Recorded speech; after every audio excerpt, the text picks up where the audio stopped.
नमस्कार, मैं अंजलि मिश्रा और स्वागत है आपका हमारे चैनल में। आपको बता दें कि महाराष्ट्र से इस वक्त जो खबर निकल कर सामने आ रही है वो ये है कि महाराष्ट्र के मुख्यमंत्री उद्धव ठाकरे को अन्ना हजारे ने एक पत्र लिखा है।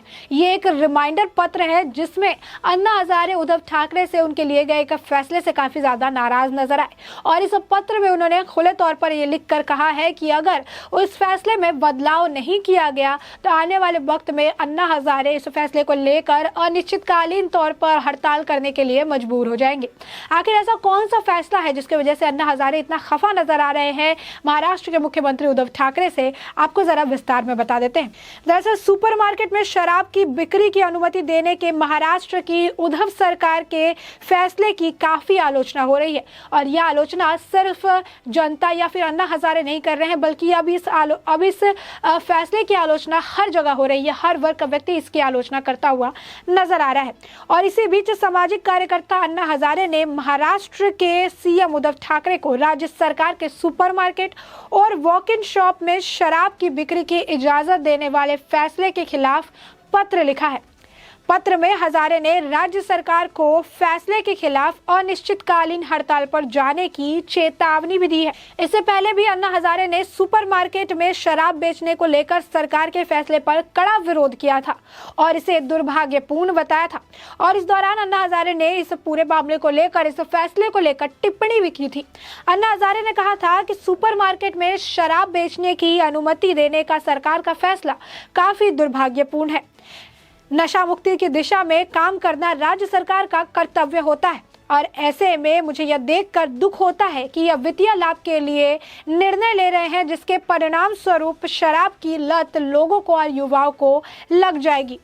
अन्ना हजारे ने इस दौरान ये भी कहा कि एक तरफ राज्य सरकार किसानों के हित की बात करती है, ये भी कहा जाता है कि वाइन शराब नहीं है।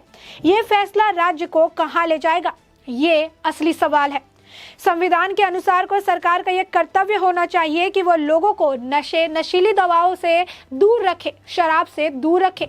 इसके बारे में और इसके जो इफेक्ट्स होते हैं इसके बारे में लोगों को लोगों को अवगत कराए, इसके बारे में लोगों को शिक्षित करे, युवाओं को इसकी जानकारी दे। वहीं सरकार सिर्फ आर्थिक लाभ के लिए युवाओं को नशे में धकेलने के लिए तैयार है, शराब बेचने के फैसले ले रही है। एक वर्ष में 1000 अरब लीटर शराब बेचने का लक्ष्य तय करने वाली सरकार असल में क्या हासिल करेगी, ये एक बड़ा सवाल है। और आपको बता दें कि इसे ही लेकर अन्ना हजारे काफी ज्यादा रुष्ट नजर आए उद्धव ठाकरे से और उन्होंने इसे लेकर साफ तौर पर चेतावनी दे दी है। सामाजिक कार्यकर्ता अन्ना हजारे ने महाराष्ट्र सरकार की लिक्वर पॉलिसी के खिलाफ मोर्चा खोल दिया है। महाराष्ट्र के मुख्यमंत्री उद्धव ठाकरे को उन्होंने रिमाइंडर पत्र लिखते हुए लिक्वर पॉलिसी में बदलाव करने की मांग की है और उन्होंने ये भी कहा है कि अगर वो ऐसा नहीं होता है, कि बातें नहीं मानी जाती, इनकी मांग पूरी नहीं की जाती है तो फिर ये अनशन करने के लिए बाध्य हो जाएंगे और इसकी उन्होंने चेतावनी अपने लिखे गए पत्र में दी है। अन्ना हजारे ने रिमाइंडर पत्र लेटर लिखा और पत्र में उन्होंने महाराष्ट्र सरकार के उस फैसले का विरोध किया है जिसमें सुपरमार्केट और वॉक इन शॉप पर वाइन बेचने की अनुमति दी गई है। उन्होंने आगे लिखा है कि अगर सरकार इस फैसले को वापस नहीं लेती है तो वो आमरण अनशन करेंगे। अन्ना हजारे ने एक और बात वो सामने रखी और उन्होंने ये बताया कि इस पूरे फैसले को लेकर, इस मामले को लेकर उन्होंने उद्धव ठाकरे को 3 फरवरी को भी एक पत्र लिखा था, लेकिन अब तक उसका कोई जवाब नहीं आया। इसीलिए उन्हें मजबूर होकर सरकार को याद दिलाने के लिए एक और पत्र लिखा गया जिसे रिमाइंडर पत्र कहा जा रहा है। वहीं अन्ना हजारे ने कहा कि उन्होंने सीएम ठाकरे के अलावा राज्य के डिप्टी सीएम अजीत पवार को भी चिट्ठी लिखी थी और इसी मुद्दे को लेकर चिट्ठी लिखी थी, लेकिन अजीत पवार के तरफ से भी इस चिट्ठी पर कोई रिस्पांस, कोई जवाब नहीं आया है। हजारे ने आगे कहा कि महाराष्ट्र सरकार की शराब नीति बेहद खतरनाक है, इससे आने वाली पीढ़ी नशे की आदी हो सकती है। अन्ना हजारे ने आगे कहा कि महाराष्ट्र सरकार की शराब नीति के खिलाफ वो जल्दी आमरण अनशन शुरू करने वाले हैं। उन्होंने सरकार की नीति के खिलाफ आंदोलन की चेतावनी भी दी है। वहीं आपको बता दें कि इस पूरे इस नीति के तहत कि क्या ऐसी वजह है जिसकी वजह से विरोध प्रदर्शन हो रहा है। दरअसल उद्धव ठाकरे की अध्यक्षता वाली स्टेट कैबिनेट ने सुपरमार्केट, वॉक इन स्टोर में वाइन की बिक्री को मंजूरी दे दी थी। वर्तमान में राज्य में फल, फूलों और शहद से वाइन का उत्पादन किया जा रहा है। सरकार का कहना है कि इस फैसले से वाइन बनाने वाली छोटी कंपनी और राज्य के किसानों को फायदा होगा और इस फायदे को ही बताते हुए सरकार इस फैसले को जस्टिफाई कर रही है। लेकिन वहीं इस फैसले को लेकर लगातार उद्धव सरकार की आलोचना की जा रही है। अब इसे लेकर जो अन्ना हजारे हैं उन्होंने चेतावनी भी दे दी है। अन्ना हजारे कई सारे सोशल मुद्दे को लेकर इस तरीके से अपनी बात बेबाकी से रखते नजर आते हैं। एक वक्त तब भी था जब अन्ना हजारे के साथ अरविंद केजरीवाल भी उनके अनुयायी हुआ करते थे और अनशन में उनके साथ बैठे थे, लेकिन इसके बाद अन्ना हजारे से जुड़े हुए कई सारे लोग ने अन्ना हजारे का साथ छोड़ दिया और उन्होंने अपनी अपनी राजनीति पार्टी बना ली और कोई लोग पार्टी के हिस्से बन गए।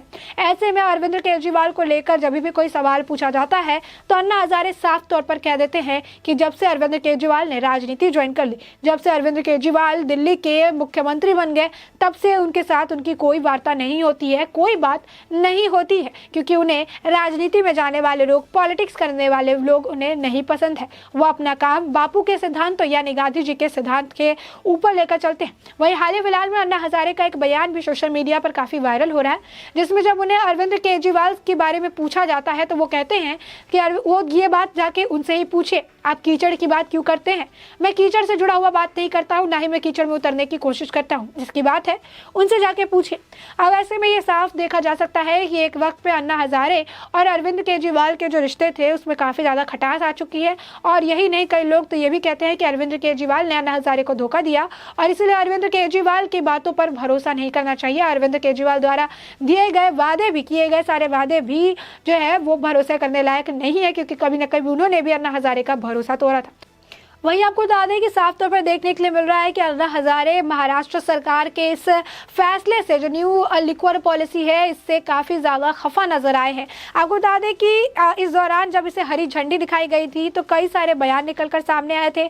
महाराष्ट्र सरकार ने जब सुपरमार्केट और वॉक इन स्टोर पर वाइन की बिक्री को हरी झंडी दी थी, तब महाराष्ट्र बीजेपी सरकार के इस फैसले का विरोध कर रही थी और इन सबके बीच शिवसेना नेता संजय राउत ने तर्क दिया था कि वाइन का मतलब शराब नहीं होता है। उन्होंने ये भी कहा कि इससे किसानों का भला होगा। बता दें कि महाराष्ट्र सरकार ने सुपरमार्केट और वॉक इन स्टोर पर वाइन की बिक्री की मंजूरी दे दी थी और वहीं यहां पर महाविकास आघाड़ी की सरकार के इस फैसले का जो है काफी ज्यादा विरोध हो रहा था। जनता कर रही थी, बीजेपी भी विरोध कर रही थी, अब अन्ना हजारे भी विरोध प्रदर्शन करने के लिए तैयार है। इस विरोध के बीच शिवसेना नेता संजय राउत ने कहा था कि वाइन शराब नहीं होती, अगर वाइन की बिक्री बढ़ेगी तो इसका फायदा किसानों को मिलेगा। हमने यह फैसला किसानों की आय दोगुनी करने के लिए किया है। बीजेपी पर निशाना साधते हुए संजय राउत ने कहा था कि बीजेपी सिर्फ विरोध करती है और किसानों के लिए कुछ नहीं करती, यानी वाइन की बिक्री, शराब की बिक्री को उन्होंने किसानों के हित में बताया था, किसानों के साथ ये इसे जोड़ते हुए नजर आए थे। वहीं आपको बता दें कि जैसे ही इस फैसले को हरी झंडी दिखाई गई थी, वैसे ही बीजेपी ने सुपरमार्केट्स में वाइन की बिक्री की अनुमति देने को राज्य सरकार के फैसले की आलोचना करनी शुरू कर दी थी। पूर्व मुख्यमंत्री देवेंद्र फडणवीस ने कहा कि पार्टी महाराष्ट्र को मध्य राष्ट्र बनाने वाले इस फैसले को बर्दाश्त नहीं करेगी। फडणवीस ने ट्वीट किया, पेट्रोल डीजल पर कोई राहत नहीं, लेकिन शराब सस्ता हुआ। नए लिक्वर लाइसेंस जारी किए जाने का फैसला किया गया है। स्कूल मंदिर बंद है, लेकिन वाइन की दुकानें खुली है। शराब पर प्रतिबंध को हटा लिया गया। अब सुपरमार्केट, किराना दुकानों में वाइन की बिक्री होगी। हम महाराष्ट्र को मध्य राष्ट्र बनाने की अनुमति नहीं देंगे। तो आप साफ तौर पर देख सकते हैं कि किस तरीके से बीजेपी की तरफ से विरोध प्रदर्शन देखने के लिए मिला था इस फैसले को लेकर। जैसे इस फैसले को हरी झंडी दिखाई गई थी, साथ ही साथ इस फैसले को हरी झंडी दिखाने के बाद 3 फरवरी को अन्ना हजारे ने पत्र भी लिखा था उद्धव ठाकरे को, और उद्धव ठाकरे की तरफ से उन्हें कोई रिस्पॉन्स नहीं आया। उद्धव ठाकरे की तरफ से कोई भी जो एक जवाब होता है अन्ना हजारे को नहीं गया। अन्ना हजारे ने एक और व्यक्ति को पत्र लिखा, सेम मुद्दे पर लिखा, उस तरफ से भी उन्हें कोई जवाब मिलता नजर नहीं आया। जिसके बाद अब उद्धव ठाकरे को वापस एक रिमाइंडर पत्र लिखकर अन्ना हजारे ने कह दिया है कि न्यू जो लिक्वर पॉलिसी है इसमें बदलाव करना होगा, और अगर इसमें वो बदलाव नहीं करते हैं तो आने वाले वक्त में उनके लिए मुश्किलें बढ़ने वाली, क्योंकि आने वाले वक्त में अन्ना हजारे इसे लेकर अनशन करने वाले हैं। अब ऐसे में उद्धव ठाकरे इसे लेकर क्या कुछ बयान करते हैं या फिर उद्धव ठाकरे इसे लेकर क्या कुछ टिप्पणी करते नजर आते हैं, अन्ना हजारे को रिस्पॉन्स करते हैं, इस रिमाइंडर लेटर का उनके तरफ से कोई रिस्पॉन्स आता है या फिर हमेशा की तरह वापस से इस बार इस पत्र को ये इग्नोर करते नजर आते हैं, और अन्ना हजारे इस पर और क्या कुछ जो है एक्शन लेते नजर आते हैं, ये भी आने वाले वक्त में साफ हो जाएगा। क्योंकि ये बात तो तय है कि अगर इस बार भी उद्धव ठाकरे की तरफ से, उद्धव सरकार की तरफ से इस न्यू लिक्वर पॉलिसी में अगर बदलाव नहीं किए गए तो आने वाले वक्त में अन्ना हजारे इस पूरे मामले, इस पूरे फैसले को लेकर अनशन करते हुए नजर आएंगे। ऐसे में आपने ये पूरा मुद्दा जाना कि आखिर ये पूरा मुद्दा है क्या और किस तरीके से अन्ना हजारे इस न्यू लिक्वर पॉलिसी महाराष्ट्र सरकार द्वारा लिए गए फैसले से काफी ज्यादा दुखी है और इसे लेकर अनशन की बातें कहते नजर आ रहे हैं। तो ऐसे में इस पूरे मुद्दे पर आपकी जो भी राय हो हमें कमेंट सेक्शन में कमेंट करके जरूर बताएं।